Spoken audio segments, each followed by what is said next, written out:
IPPC, Instituto de Pesquisas Psicanalíticas de Campinas. Curso online de psicanálise, lição 17.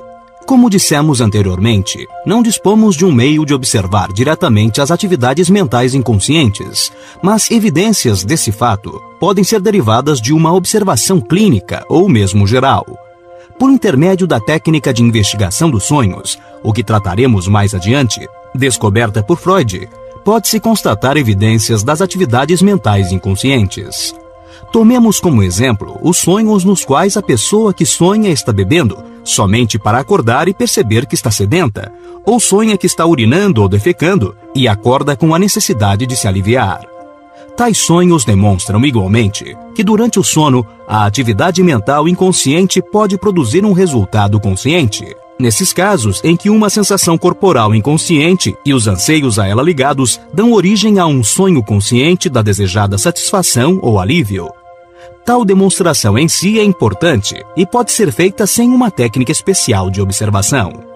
No entanto, por meio da técnica psicanalítica, Freud pôde demonstrar que por trás de todo sonho existem pensamentos e desejos inconscientes ativos e assim estabelecer, como regra geral, que quando se produzem sonhos, estes são provocados por uma atividade mental que é inconsciente para o sonhador e que assim permaneceria, a menos que se empregue a técnica psicanalítica. Existem outros fenômenos que também examinaremos mais adiante, que demonstram como as atividades inconscientes podem influenciar nosso comportamento consciente. Eles ocorrem nos períodos de vigília e são chamados, em geral, de atos falhos ou lapsos. Lapsos da linguagem, da escrita, da memória e similares. Como no caso dos sonhos, a significação inconsciente de alguns lapsos torna-se bastante clara. Não é difícil deduzir que um rapaz que tem alguma hesitação sobre o casamento, se ele nos contar que quando se dirigia para a igreja, parou num sinal de trânsito e só quando este mudou, é que percebeu que se detivera para um sinal verde em vez de vermelho. Outro exemplo bem evidente, que poderia ser considerado mais como um ato sintomático que um lapso, foi fornecido por um paciente cuja hora de sessão de análise fora cancelada por solicitação do analista. O paciente se sentiu um tanto perdido durante o tempo em que se ocupava habitualmente em vir ao tratamento e decidiu experimentar um par de pistolas de duelo antigas que comprara há pouco tempo. De modo que, durante o tempo em que comumente ele estaria deitado no divã do analista, estava atirando com uma pistola sobre um alvo. Talvez, mesmo sem as associações do paciente, alguém poderia se sentir com bastante segurança para presumir que ele estava irritado com o analista por não atendê-lo aquele dia. Podemos acrescentar que Freud pôde, por intermédio da técnica psicanalítica, mostrar que a atividade mental inconsciente desempenha um papel na produção de todos os atos falhos, e não apenas naqueles em que o significado de tal atividade é de fácil evidência. Pode-se notar também que muitas vezes os motivos para o comportamento de determinada pessoa podem frequentemente parecer óbvio para o observador, embora para ela seja desconhecido. Um exemplo é do pacifista que está pronto a brigar violentamente com qualquer pessoa que contradiga seu ponto de vista sobre a indesejabilidade da violência. É óbvio que o seu pacifismo consciente se faz acompanhar de um desejo inconsciente de lutar, o que no caso é exatamente o que sua atitude consciente condena. Por certo, a importância da atividade mental inconsciente foi primeiramente demonstrada por Freud no caso dos sintomas de pacientes mentalmente enfermos. Como resultado das descobertas de Freud, a ideia de que tais sintomas têm um significado desconhecido para o paciente é agora geralmente aceita e bem compreendida. Se o paciente sofre de uma cegueira histérica, por exemplo, naturalmente presumimos que existe algo inconsciente que ele não deseja ver, ou que sua consciência o proíbe de olhar. É verdade que nem sempre é de todo fácil perceber o significado inconsciente de um sintoma. E muitas vezes também, os determinantes inconscientes para um único sintoma podem ser vários e muito complexos, de modo que, ainda que se possam fazer conjecturas, estas são apenas uma parte de toda a verdade. No entanto, nosso objetivo agora é só demonstrar a existência dos processos mentais inconscientes. Ainda que agora, em nossas ilustrações, possamos perceber o poder da atividade mental inconsciente, não podemos esquecer que foi o uso da técnica psicanalítica que tornou esta descoberta possível, e isso foi essencial para o estudo mais completo dos fenômenos mentais inconscientes. Freud convenceu-se de que, de fato, a maior parte do funcionamento mental se passa fora da consciência. Isso constitui, por certo, um contraste marcante com o conceito que prevalecia antes, o de que consciência e funcionamento mental eram sinônimos. Acreditamos que os dois não são de modo algum a mesma coisa. A consciência não precisa participar, e frequentemente não participa, das atividades mentais que são decisivas na determinação do modo de agir do sujeito, ou daquelas que são as mais complexas e as mais precisas em sua natureza. Tais atividades, mesmo as complexas e decisivas, podem ser completamente inconscientes.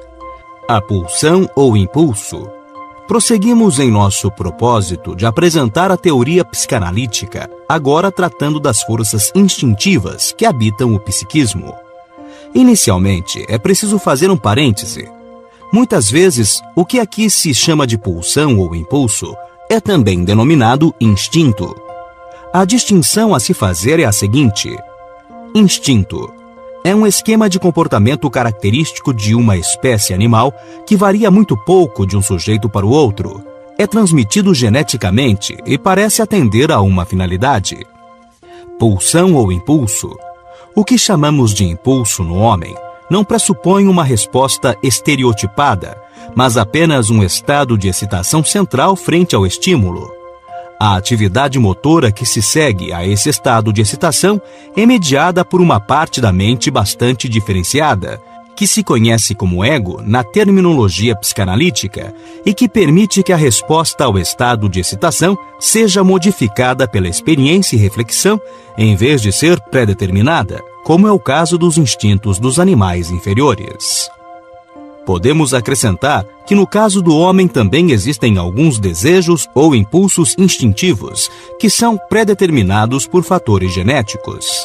No adulto, por exemplo, existe obviamente uma conexão íntima entre o impulso sexual e aquele padrão inato de respostas ao qual chamamos de orgasmo.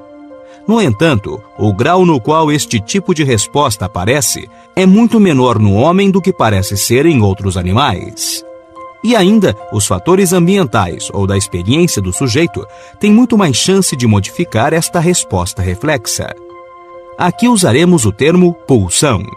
Uma pulsão é, portanto, um constituinte psíquico que, quando em ação, produz um estado de excitação psíquica, ou como dizemos, tensão. Esta tensão impele o sujeito para a atividade. É também geneticamente determinada de uma forma geral, mas pode ser influenciada, alterada pela experiência individual, subjetiva. Essa atividade deve levar a algo que chamamos de cessação da excitação ou da tensão, ou de gratificação.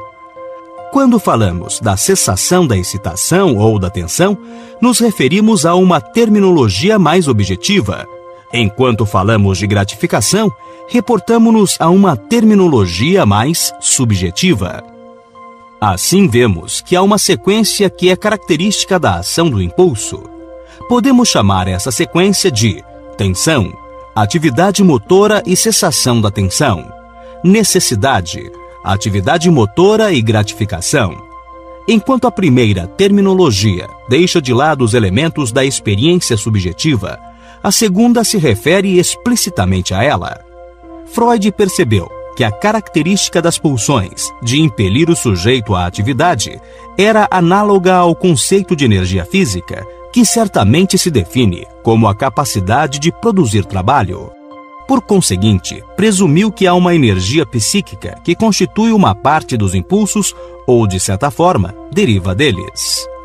Esta energia psíquica não é de modo algum igual à energia física.